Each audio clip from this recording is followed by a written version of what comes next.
Ladies and gentlemen, meet Dr. Midkiff, one of my partners, who is incredible. He's the assistant chief, he's the assistant residency director, and he's sharing his time with us despite twice the work that I have today.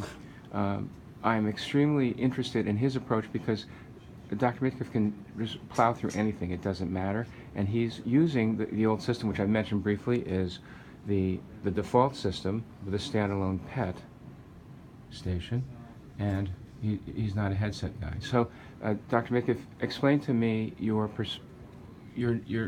need for this versus the multi-monitor system. Why you think it may not be, from your personal point of view, which I agree with, from your personal point of view, not to your advantage. Well, it depends. Having the separate PET system isn't really optimal, as I'm sure you can understand. Okay. Basically, I'm using two different systems here, two different hard drives, two different mice, so I'm rolling back and forth between them. But you managed to do that pretty seamlessly. You know, often I'm working with a resident, any technological changes I make, I'm always thinking of the teaching ramifications. We have a robust residency program, and how does it impact or benefit the residents?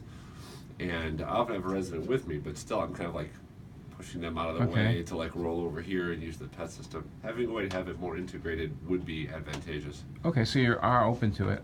I must say, just to share real time with, this is a very casual, real-time discussion we had. I haven't even prepped Dr. Midkiff, but I think you were very happy with the 4 system and didn't particularly see a value in more, which is fine. For many cases, I'm all right, as long as the hanging protocols are appropriate, where it's pulling up useful priors. It's not always the case, and sometimes it pulls That's a good point. Doesn't pull up a prior that you actually need. I agree. In those cases, more monitors would help. But if it pulls up the priors I need, I'm usually pretty okay like this. But being a weekly PET reader, and with so many PET patients having multiple prior complicated studies, the extra monitors for a PET reader could be advantageous. And here's the $64,000 question, sort of, is, and you've evolved in this space. This is your space. We built it for you.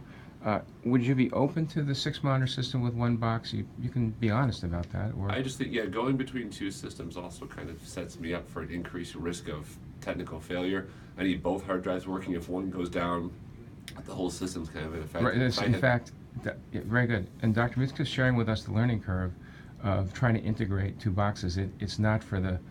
You must be very diligent. In a way, it's kind of double the problems. Not exactly, but you do have more risk. If I had it on 1 box and I don't have to maintain 1 box, I would have half the technical issues I would expect with trying to maintain 2. Although we really didn't. It's been a mixed bag. So that's good. Do you have any other... And you're not particularly a headset person. Do you have a perspective on that? Everybody's different. I can tell you, for me, it's 100% the teaching environment, because the residents are around and we're interacting, or people are saying, hey, come look at this case. I actually want to hear the ambient noise. That's cool. I know that's that kills me. That kills me, but everybody's different. That's the point. I love to hear what's going on. I can hear someone talking about a bad, challenging body. And that kills me, and it makes you happy, which is wonderful. Difference is the nature of our beast. Yeah. Tell me, lastly, Dr. Bader doesn't mind the light one, the light headset, but honestly, you don't need it, which is fine. Is it correct? It's just, again, it comes back to the teaching environment. There's different resident discussions, interactions going on sort of all around. I agree. I want to be available to them to help. If my brain could process like you and function within the noise, I could do that, but I just can't. But we're very different, so that's the point. To be fair, Dr. Mukai knows that I have 5 kids, so I have an advanced noise filter Put your kids that's on. developed over time. Show me the kids. Show me the kids. Let's go. Close up. Kid close up. This is an informal YouTube video, so people, if you don't want to see 5 children and suffer Dr. Midkiff's no, I don't have stress. Anything handy. I'll find something. You don't? Okay. Yeah. All right. Okay. Dr. Midkiff does indeed have 5 kids. He's a giant. Thank you, Brian. Glad to.